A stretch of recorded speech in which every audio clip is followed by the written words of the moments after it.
नमस्कार, स्वागत है आपका जनगण मन 24/7 पर, जो कि मेरा यूट्यूब चैनल है। आप उसे लाइक करें, सब्सक्राइब करें। और अगर आज आप टाइम्स ऑफ इंडिया का एडिटोरियल पेज देखें तो 92 साल के HD देवगौड़ा, जो कि पूर्व प्रधानमंत्री हैं, आज उन्होंने जमकर मोदी जी की तारीफ की है।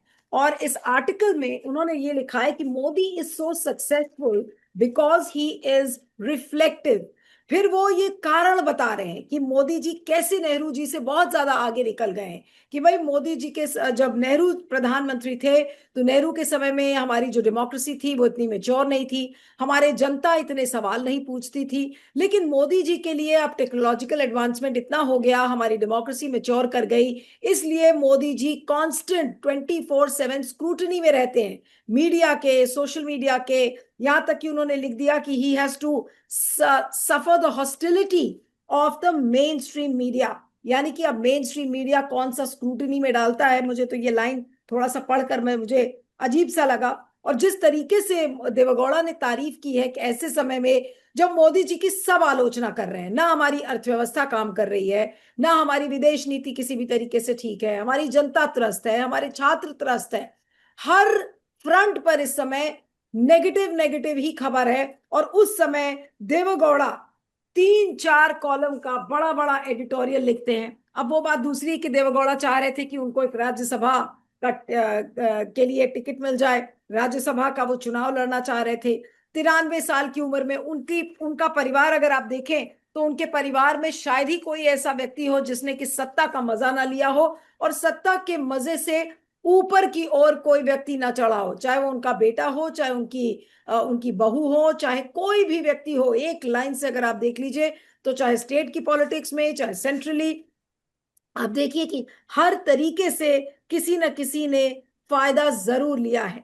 अब आज 93 साल की उम्र में क्या राज्यसभा की जो कुर्सी है उसके लालच में क्या आज देवेगौड़ा साहब ने इतना बड़ा एडिटोरियल आज लिख डाला मोदी जी की तारीफ में।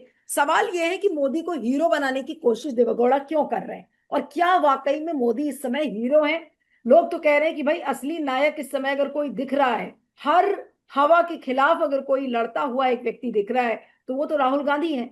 तो जब मोदी जी कुछ नहीं कर रहे हैं उनके लिए उनको हीरो बना के देवेगौड़ा पेश कर रहे हैं, और जो असली हीरो देश का है उसके बारे में बात ही नहीं कोई कर रहा है। तो आज सवाल यही उठ रहा है, 2-3 सवाल इस पर भी करेंगे किस एडिटोरियल में, कि देवेगौड़ा जी को ऐसी क्या पड़ी थी इस चाटुकारिता भरे एक एडिटोरियल लिखने की। 93 साल की उम्र में इतने बुजुर्ग होकर खुद वो एक प्रधानमंत्री की कुर्सी पर बैठ चुके हैं, और फिर इस तरीके की बातें करना। और अगर आप आर्टिकल ध्यान से पढ़िए, इस आर्टिकल में वो ऐसी ऐसी बातें भी करते हैं कि लोगों को थोड़ा सा अचंभा होता है। वो कहते हैं कि मैं मन की बात रोज सुनता हूँ, उसको जब भी आता है मैं उसको कभी नहीं मिस करता हूँ। और फिर वो कहते हैं कि मोदी रिफ्लेक्ट बहुत करते हैं, इस वजह से बहुत सफल है। Modi is successful because he has remain reflective, he has kept himself open to constant scrutiny. इस लास्ट लाइन से मुझे बड़ी प्रॉब्लम है कि वो कहाँ स्क्रूटनी के लिए ओपन है, क्यों, कौन सी वो प्रेस कॉन्फ्रेंस करते हैं, लेकिन देवेगौड़ा साहब कहते हैं कि he is open to all sorts of scrutiny. तो आज इसी पर हम चर्चा करेंगे। हमारे साथ दो खास मेहमान हैं। अनिल सिन्हा जी, वरिष्ठ पत्रकार, पॉलिटिकल कमेंटेटर, आपका स्वागत है। मनीष शर्मा, राजनीतिक विश्लेषक, हमारे साथ हैं। मैं आपका भी स्वागत है। और अनिल सिन्हा जी से शुरू करूंगी कि आखिर देवेगौड़ा को इस चाटुकारिता भरे एडिटोरियल की आज क्यों जरूरत पड़ी। देखिए, एक तो है क्या कि ये आजकल जो भी उनका प्रेस या प्रोपागेंडा देखने वाला है मोदी जी का, उसका लिखा हुआ लग रहा है। इसे ऐसा लिखा रहा है, ऐसा लग रहा है जैसे कि उस पे साइन करवा लिया हो देवेगौड़ा से। क्योंकि इसमें और कुछ हमको दिख मतलब इसमें कोई मतलब उनके जैसा सीनियर लीडर और देवेगौड़ा ऑलमोस्ट एक कम से कम ग्रेसफुल नेता के रूप में हम दिखते रहे हैं। लेकिन उन्होंने इसमें हद कर दी है, जो आपने कहा चाटुकारिता की।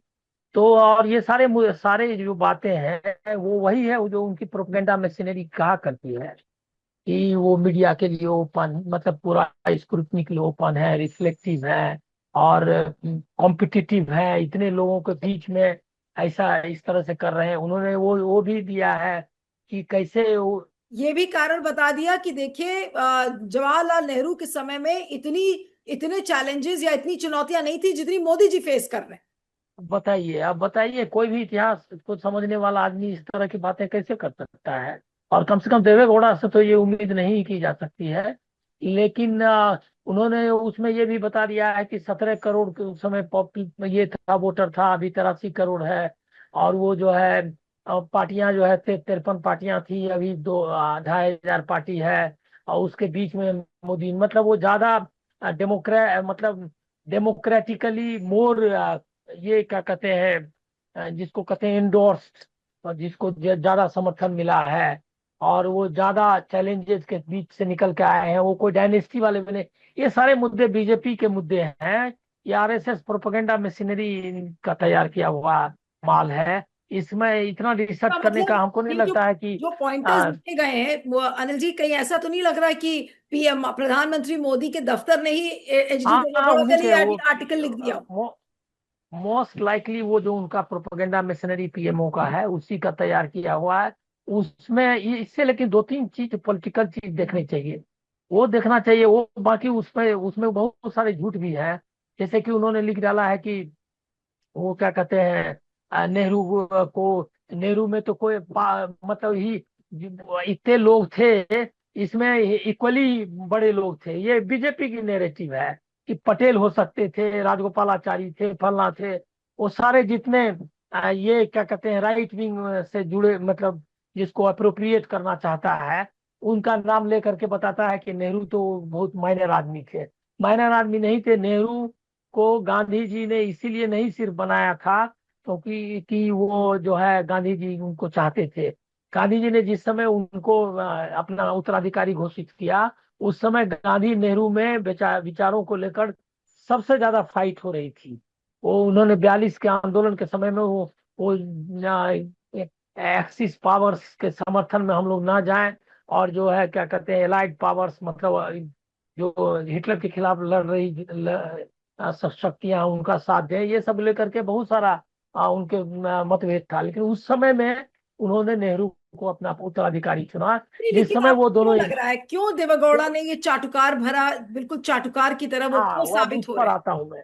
जी। वो उस पर ऐसा है कि इससे 2 चीजें क्लियर हुई।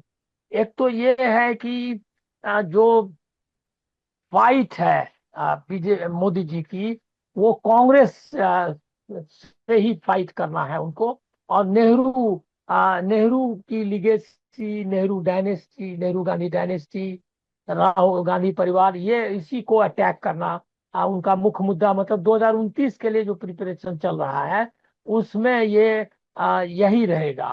तो वो राहुल गांधी को आइसोलेट करना चाहेंगे, और गांधी डायनेस्टी के नाम पर वो करेंगे को। उसमें वो पूरा जिक्र है, पूरा अटैक नेहरू जो पर है। ओपनिंग बाकी लाइन है बचा, आर्टिकल की, जो एडिटोरियल की ओपनिंग लाइन है, वो मुझे लग रहा है कि मोदी जी के कान तरस रहे होंगे उन लाइंस को सुनने के लिए, जिसको उन्होंने लिखा है कि Modi is now India's longest serving democratically elected prime minister. This surpasses Nehru's record. More importantly, it speaks volumes about how democracy hasn't just survived but thrived in India. अच्छा, लेकिन आपको फैक्चुअली करेक्ट लगता है क्या? हमको तो गणित मेरा थोड़ा कमजोर है। लेकिन इसके बाद भी 47 से लेकर के 64 तक जो प्राइम मिनिस्टर अभी हुआ, उतना ये 17 साल पार कर गए क्या? हमको मालूम नहीं कैसे कैलकुलेट करता है ये लोग। क्या क्या कैलकुलेशन है मैं नहीं जानता। लेकिन उसको किस तो किस किस कौन सा ये क्या कहते हैं मैथमेटिक्स है। अभी तो जो कोई भी मैथमेटिक्स में तो क्या 14 से लेकर के 26 कितना होता है? 12 साल हुए ना। नहीं नहीं, तो जोड़ने वाले बारह तो साल उनका उनका सीए जो मुख्यमंत्री का कार्यकाल है वो भी जोड़ रहे हैं लोग, कि भाई उनको मतलब वो सत्ता में जोड़ रहे। रहे हैं, उससे ज्यादा हो गए। अरे मुख्यमंत्री मतलब बताइए, अब ये सब का कोई मतलब है? ये सब, ये देखिए फैक्चुअली भी बहुत सारे करेक्शंस की इसमें जरूरत है। वो बहुत सारा इनकरेक्ट ये सब दिया है उन्होंने। तो क्या आपको लग वो रहा है कि छोड़ दीजिए। राज्यसभा की लालच में इस तरीके का नहीं आर्टिकल नहीं, इतना उन्होंने नहीं। लिखा है? उतना उतना सिंपल नहीं है, और राज्यसभा तो उनको नहीं मिला। उसका नहीं मामला है। तो मामला ऐसा है कि इसका मतलब है कि कर्नाटक में उनकी पार्टी जो है जाएगी बीजेपी के साथ। वो एक इसका क्लियर इंडिकेशन है। दूसरा क्लियर क्लियर ये है कि कर्नाटक के अलावा जो है उनके उनके बच्चे, उनके परिवार में भ्रष्टाचार के वो जो अपराध का मामला है उनके ये क्या क्या कहते हैं, सारा मतलब फंसा हुआ है, पूरी फैमिली फंसी हुई है। तो ऐसे में वो उनको सीबीआई ईडी 50 झंझट है। वो झंझट में वो कहाँ वो ये सब मोदी से पंगा लेंगे। लेकिन जो पंगा लेने के बदले जिस तरह से उनको जिस मतलब जिस चाटुकारिता पर उतर आए हैं, वो उनको मतलब ऐतिहासिक गलती की है उन्होंने। कल को ये सब नो टाइम्स ऑफ इंडिया में उनका ये आर्टिकल अब हो गया वर्षों के लिए। दूसरा एक और है कि ये एक जो कॉन्फिडेंस लेसनेस है इनके मोदी जी के इकोसिस्टम में, वो भी दिखाई देता है। वो इसलिए दिखाई देता है कि उन्होंने देवेगौड़ा से जो बातें वो खुद कहते हैं उसका एंडोर्समेंट करने के लिए मतलब वो खुद ही नहीं कर सकता। उनका जो ये सब है मतलब जो प्रोपेगेंडिस्ट सब है उनके साथ, वो खुद नहीं कर सकता या उनकी पार्टी नहीं कर सकती। वो खुद जो है एक तीसरे आदमी से लिखवाया है ताकि उसको कुछ लेजिटिमेसी मिले। लेकिन इस फिराक में देवेगौड़ा ने अपनी लेजिटिमेसी कम कर ली। तो इसीलिए मुझको नहीं लगता कि इसका बहुत असर होगा। देवेगौड़ा उतना सीरियस पॉलिटिशियन अब माने जाते हैं कि नहीं, अब डाउट है इवन वहाँ कर्नाटक में भी। लेकिन और जो जो नहीं, ये हाँ, आर्टिकल सही में इसकी कोई रेलेवेंस नहीं है। देवेगौड़ा को कितने लोग जानते हैं, आधे लोग तो भूल भी चुके हैं कि वो प्रधानमंत्री थे। और लेकिन जिस तरीके की उन्होंने बातें लिखी हैं वो, क्योंकि मोदी जी को लाइमलाइट में लाकर खड़ा कर देता है कि भाई क्या नेहरू के रिकॉर्ड उन्होंने तोड़ दिए, क्या नेहरू से ज्यादा वो चैलेंजेस को ओवरकम मोदी जी कर रहे हैं। ये सारी बातें मोदी जी मीडिया की कांस्टेंट स्क्रूटिनी में रहते हैं। उन्होंने ये भी अभी लिखा, एक लाइन में पढ़ रही हूँ, उन्होंने लिखा कि Nehru had to at most deal with half a dozen newspapers, but Modi has to endure scrutiny of millions of every second because of social media platforms on which criticism can be unverified, unfair, and also terribly harsh and personal. Plus, he has to ये contend with round the clock criticism and sometimes hostility of the mainstream press. In Nehru's time, मतलब there was no television news. ये मतलब ये PMO की press release या BJP की press release पे sign करवा लिया है। अब ये जो बिल्कुल। नेहरू थे वो तुलना, ये सब प्रचार बोले करते रहते हैं और बोलते रहते हैं। देखिए इतना प्रेस और इतना हॉस्टाइल है, कौन सा हॉस्टाइल प्रेस है उनका। बिल्कुल। और कौन सा उनके खिलाफ मतलब आलोचना करने वाला प्रेस है। ऐसा सर्वाइल प्रेस तो कभी पूरे दुनिया में डिक्टेटर्स के अलावा और किसी के पास रहा ही नहीं है। तो वो जो है मतलब क्या है कि वही है कि झूठ बोलने के मतलब करवा लिया साइन। मैं नहीं मानता है कि उन्होंने ठीक है। दिल से याद की लिखा ठीक होगा। है। इतने भी वो गए मतलब नहीं है भोले या एकदम मतलब क्या कहा जाए, इतने कम समझ वाले नहीं हैं जी। जिनको कि आप कहेंगे कि ठीक है। वो काफी ये सीजन पॉलिटिशियन है। बिल्कुल। और उनसे मैं अब दस्तखत मनीष के करवा पास। लिया, उनके हाँ। परिवार वालों ने ही कराया, सब हाईली करप्ट है। उनका ठीक। जितना पूरा खानदान है ठीक है। वो सब मैं अब करप्ट और क्या कहते हैं कितने आरोप से घिरा हुआ है।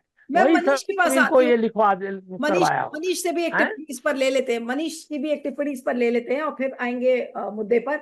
मनीष, आपको क्या लग रहा है कि मोदी जी ने क्या अपने अपने तारीफ में ही टाइम्स ऑफ इंडिया में एडिटोरियल आज छपवा लिया है? ये दिखा देते हैं व्यूअर्स को, ये देख लीजिए, बड़ा बड़ा।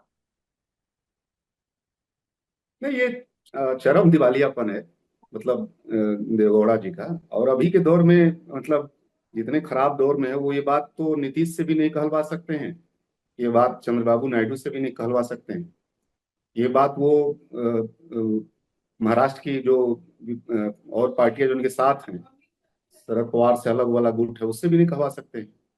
कोई ऐसी धारा नहीं है जो अभी मोदी के साथ है लेकिन इस लेवल पे चला जाए। एक तो ये समझा जाए कि ये इसीलिए मैं कह रहा हूं कि ये तो चरम दिवालियापन है।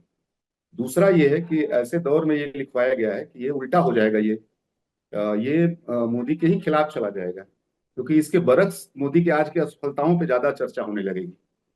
जितना ज्यादा आज के दौर में मैंने जले पे नमक छिड़कना नहीं होता है, जब देश पूरा क्राइसिस में है भयंकर, और उस समय आज के जिसके समय में चलते तो क्राइसिस में है। नहीं, आज के समय में आप देखें तो बीजेपी के खुद के नेता मोदी जी को इतना डिफेंड नहीं कर पा रहे हैं जितना नहीं, कोई देवेगौड़ा नहीं जी कर ने लिख डाला पाएगा। है। अब कोई नहीं कर पाया। तो ये एक खराब समय में गलत रणनीति भी होती है। ये बात सही अनिल जी कह रहे हैं कि लिखवाया गया है, लेकिन इस समय ये लिखवाना मोदी के ही खिलाफ चला जाएगा। लोग आपकी विदेश नीति पर चर्चा करने लगेंगे, लोग आपके मीडिया कंट्रोल पे बात करने लगेंगे, लोग आपके जो है अर्थव्यवस्था पे बात करने लगेंगे, आपके मोदी ब्रांड डाउन हो रहा है उस पर बात करने लगेंगे, आपके राष्ट्रवाद पे बात करने लगेंगे। सवाल ये है कि कैसे किस दौर में आप लिखवा रहे हैं। इससे इससे मोदी जी को फायदा नहीं होगा, इससे उल्टा जो है बहुत ज्यादा उल्टा, अगर ये बात ज्यादा चर्चा में आ जाए तो इसके बरक्स ढेर सारी जो चीजें हो रही हैं उस पर ज्यादा चर्चा होने लगेगा। तो ये होता है ना कि जब अगर खराब दौर होता है तो आपकी हर पहलकदमी आप ही के खिलाफ चली जाती है। एक तो ये हम लोग को समझना चाहिए। तो ये कोई उनके लिए और नकारात्मकता देश में लाएगी मोदी जी के लिए। ये अगर इस आलेख पे ज्यादा चर्चा होने लगे तो वो लाएगी। दूसरा ये कि जो पूरा एक मान लीजिए समाजवादी आंदोलन था वो कांग्रेस विरोध पे खड़ा हुआ, तो ठीक है 60 के दशक में उसके लिए स्पेस था। आज अगर आप कांग्रेस विरोध पे खड़ा होने की कोशिश करेंगे तो आप फेंका जाएंगे, आप स्पेस ही नहीं आपके लिए। ये जो इसका भी एक दिवालियापन है। मतलब समाजवादी आंदोलन में भी बहुत सारे लोग नीचे गए हैं, लेकिन ये कह लीजिए कि एक तरह से उसकी क्रेडिबिलिटी की भी हत्या है। उसकी थोड़ी बहुत भी जो समाजवादी आंदोलन की भी जो क्रेडिबिलिटी है उसकी एक तरह से कह लीजिए कि उसके ऊपर आक्रमण है ये। तो मतलब उतना तो मैंने नीतीश साथ में ही तो रहे हैं, लेकिन एक अपना मेंटेन किए रहा आमतौर पे। चंद्रबाबू नायडू उस तरह से अपनी एक स्वतंत्र छवि बनाए हुए उस तरह से। तो ये जितने दायरे के लोग हैं ये उसका चरम मतलब कह लीजिए कि ये उस आंदोलन को भी बहुत धक्का पहुंचाएगा। मतलब कि कहाँ चले गए कांग्रेस विरोध के नाम पे, कहाँ चले गए, किस लेवल पे चले गए। तो मेरा ये कहना है कि इससे किसी को फायदा नहीं होना, देवगौड़ा साहब को, न किसी समाजवादी मूवमेंट को, और न किसी जो है इस तरह के मोदी जी को। इससे किसी को कुछ फायदा नहीं होना है। इससे उल्टा जो है ये सारे लोग कटघरे में खड़े हो जाएंगे। ये बल्कि उल्टा जो लोग जी जो ये आपने सही कहा कि इस आर्टिकल से किसी को फायदा नहीं होने वाला है, उल्टा अपनी जगहसाई कर लिया एचडी देवगौड़ा ने। इस तरीके की तारीफ लिखकर, अब लिखा या लिखवाई गई दोनों बात है। लेकिन जो असली सवाल है कि क्या अब देश के सामने, मैं आप ही से पूछती हूँ मनीष, उसके बाद फिर मैं अनिल जी के पास आऊंगी, कि क्या अब देश में अब एक विलेन के रूप में मोदी देखे जाने लगे हैं? ये एक बात समझ लेना चाहिए कि अभी अभी के दौर में मोदी अपने सबसे खराब दौर में, 14 के उठान से लेकर के और अभी जो पाताल की तरफ जो जा रहे हैं, मतलब आप समझ लीजिए ना। अभी मैंने लोगों ने ये देखना शुरू कर दिया है देश के अंदर कि सारी समस्याओं के जड़ में मोदी है। मतलब भारत का जो संकट है वो मोदी द्वारा लाया हुआ संकट है। ये आप समझ लीजिए ना। अभी के दौर में जो किसी दौर में भिन्न भिन्न कारणों से हीरो के बतौर आया था, वो इस दौर में सबसे बड़ा विलेन के बतौर आ गया है। मतलब आप समझिए ना 10-12 साल की ही यात्रा में, और ये आज यात्रा यहां तक पहुंच गई है कि लोगों ने ये मान लिया है कि ये आदमी बिल्कुल सरेंडर आदमी है। ये अडानी के आगे सरेंडर से शुरू किया और ट्रम्प के आगे सरेंडर तक इसकी यात्रा रही। ये आप देखिए पूरा जिस तरह से विदेश नीति है, आपकी आपकी अर्थव्यवस्था है। आप अच्छा दूसरा ये कि ये भी जो ढक्कन था इनके पास, जो हिंदुत्व का ढक्कन था, वो ध्वस्त हो गया है। भव्य राम मंदिर के उद्घाटन के बाद भी अयोध्या हार जाते हैं। मोदी ब्रांड था, मतलब विधायक भी लड़ता था तो मोदी लड़ते थे, वो ध्वस्त हो चुका है। जो राष्ट्रवाद था वो ध्वस्त हो चुका है। तो मतलब आपकी अपनी जो पिलपिला जो आपका लिजलिजापन है, उस लिजलिजेपन वो तो शुरू से था, वो तो आरएसएस के डीएनए में है। लेकिन वो लिजापन को उन्होंने 3 बड़े इस तरह के औरा से, राष्ट्रवाद से, हिंदुत्व से और मोदी ब्रांड से ढकने की कोशिश की। उसको देखने नहीं दिया 10 साल। अब ये 10 साल बाद, 12 साल बाद वो सारा ढक्कन फट गया है, वो बिखर गया है। तो अब एक विलेन के बतौर जो है, सच में आप बोल रही हैं, इस समय देश के अंदर एक विलेन के बतौर, और विलेन के बतौर ये मतलब कि हर समस्या की जड़ में मोदी। मतलब किसी भी समस्या को हल करना है अगर देश में, तो सबसे पहले आपको मोदी को हटाना पड़ेगा। ये मोदी के हटाने से समस्या अब जल्दी हल नहीं होगी, क्योंकि बहुत लंबा, बहुत कुछ बर्बाद कर दिया है। मशीनरी का को एकदम से स्वायत्त संगठनों को ध्वस्त कर दिया है। जुडिशरी और चुनाव आयोग, ईडी, सीबीआई, सेना, पुलिस, सबको एकदम बदल दिया है। तो वो, लेकिन पहला शुरुआत अगर कोई करना है, ये अब देश धीरे धीरे सोचने लगा है कि अगर कोई देश को में किसी भी समस्या का हल तलाशना शुरू करना है तो पहला काम करना होगा मोदी को हटाओ। उसके बाद भी अभी बहुत सारा टास्क आपके सामने रहेगा। तो एक हीरो, तथाकथित हीरो से वास्तविक विलेन की तरफ इनकी यात्रा बढ़ चुकी है। जी। लेकिन अनिल जी, आपको क्या लग रहा है कि मोदी इस समय देश के विलन, और क्या राहुल गांधी को वाकई में लोग एक नायक के रूप में देख रहे हैं? कोई भी आप मसला या इशू उठाकर देख लीजिए, चाहे वो विदेश नीति हो, चाहे महंगाई हो, चाहे बेरोजगारी हो, या फिर पर्यावरण क्यों ना हो, हर मुद्दे पर राहुल गांधी जिस तरीके से सारे चैलेंजेस के बावजूद आगे बढ़ते हुए और लड़ते हुए नजर आ रहे हैं, तो क्या कहेंगे कि क्या मोदी विलन है और राहुल गांधी नायक है? अनम्यूट कर लीजिएगा सर, अनम्यूट कर लीजिए, अनम्यूट कर लीजिए। ये राहुल गांधी ने काफी मतलब जो कहते हैं कि इमेज के बारे में जो उनको तो संघर्ष करके उनको आना मतलब निखरे हो, और काफी कुछ साफ हो गया है। अब उनके बारे में आप कुछ प्रिडिक्ट कर सकते हैं, आप भविष्यवाणी कर सकते हैं कि राहुल किस ओर जाना चाहते हैं, कैसा किस तरह का नेतृत्व करना मतलब करेंगे वो। ये सब एक अंदाजा आप लगा सकते हैं। एक जो मतलब काफी लंबे समय के मतलब गैप, मतलब 12 साल 10 साल 10 मतलब समझिए कि इस रूल के बाद आपके पास कंपैरिजन करने के लिए एक ये भी है, मोदी जी जैसा है, क्योंकि एक तरह से एकदम ओपेक, कोई तरह से मतलब न किसी आलोचना को बर्दाश्त कर सकते, न कोई विपक्ष से संवाद कर सकते, सारा कुछ एक तरफा है। सारी संस्थाएं, जैसा मनीष ने कहा, सारी संस्थाओं पर कंट्रोल कर लिया है। और एक एक खा ना मतलब सेठ जो है, एक खास कॉरपोरेट के लिए कुछ भी किसी भी हद तक जा सकते हैं, यहाँ तक कि विदेश नीति सरेंडर कर सकते हैं उसके हितों के लिए। ये देखने में आया है। दूसरा कि उनका चॉइस कौन है? ट्रम्प है, नेतन्याहू है, जितने वर्ल्ड के थर्ड रेट लीडर्स अभी हमारे हिसाब से जो विलेन, जिनको हम प्रधानमंत्री हमारे उनको विलेन कहना चाहिए कि नहीं मुझको मालूम नहीं, लेकिन लेकिन जो विलेन ऑलरेडी हैं उन लोगों के साथ वो खड़े होने में आनंद आनंद आनंद महसूस करते हैं। कम से कम राहुल गांधी ने इन सारे मतलब सारी चीजों में एक दिखाया है कि एक प्रो पीपुल, एक इगैलिटेरियन जिसको आप कहें, नहीं भी पूरी तरह से, लेकिन एक मतलब एक भारतीय जो आइडिया ऑफ इंडिया है उसके पक्षधर नेता। और व्यक्तिगत ये लेने वाले नहीं, मतलब जिस तरह से श्रेय लेना, बड़बोलापन, एक सामान्य आदमी की तरह वो अपने को डिक्लास करने की प्रोसेस में है। ये सारा जरूर दिखाया है उन्होंने। इसलिए उनकी मोदी जी से आप अब तुलना कर सकते हैं। अब आप देश देश चाहे तो ये तुलना करके देखें कि ये दोनों में से कौन सा है। कुछ लोगों का मानना ये है कि अब ये जैसे दिखा रहा है ना, तो वो बहुत रिफ्लेक्टिव है। ये सब क्यों इमेज बिल्डिंग हो रही है? इसमें एक और चीज देखिए, आपको आपको लगता नहीं है कि ये राजनाथ सिंह से भी लिखाने की कोशिश की जा रही होगी? राजनाथ सिंह ने नहीं लिखा, वो बाहर ढूंढ रहे हैं। मतलब हम नहीं नाम ले रहे हैं, मतलब ये हमको कोई जानकारी नहीं है ऐसा क्यों को, लेकिन ऐसा तो नितिन गडकरी भी लिख सकते थे, ऐसा तो राजनाथ सिंह भी लिख सकते थे, ऐसा तो बीजेपी, लेकिन बीजेपी का किसी लीडर से नहीं लिखवाया। ये लिखवा रहे हैं, बाहर से इंडोर्समेंट ले रहे हैं। अभी तक बीजेपी पार्लियामेंट्री नहीं, तो पार्टी की मीटिंग नहीं हुई। इसका तो मतलब ये है कि अगर बाहर से मोदी जी अपने लिए एंडोर्समेंट ढूंढ रहे हैं, इसका मतलब उनको ये और पता है एक मिनट आपको एक और जानकारी दे दें कि एकनाथ शिंदे ने भी एक लेख लिखा है। हम्म।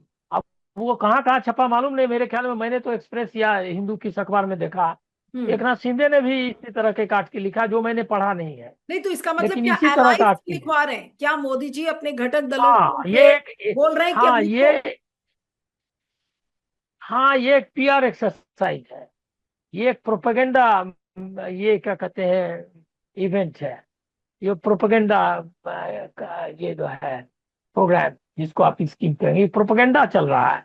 वो अभी लिखा है। अब आपको आ जाएगा कि नीतीश कुमार से भी। अब नीतीश कुमार तो के बारे में तो कहा जाता है कि खुद ही होश में नहीं है, तो उनसे भी एक लेख लिखवा लेगा। अब ये जैसे अब क्या कहते हैं, देवे गौड़ा जो है, अब कितना, हालांकि वो तो लगते हैं ठीक ठाक, उनका सब कुछ ठीक नहीं ठाक नहीं, वो दिखाई बात देता बात है, करते हैं। लेकिन अब कर्नाटक इलेक्शंस के टाइम में जब हम गए थे, तो मैंने एचडी कुमार स्वामी का इंटरव्यू किया था, तो मैं उनसे मिली थी। वो एकदम ठीक ठाक हालत में है, बातचीत करते हैं, एकदम ठीक है। हाँ, तो अब तो नीतीश जी तो ठीक ठाक हालत में भी नहीं है, तो उनसे भी लिखाएगा।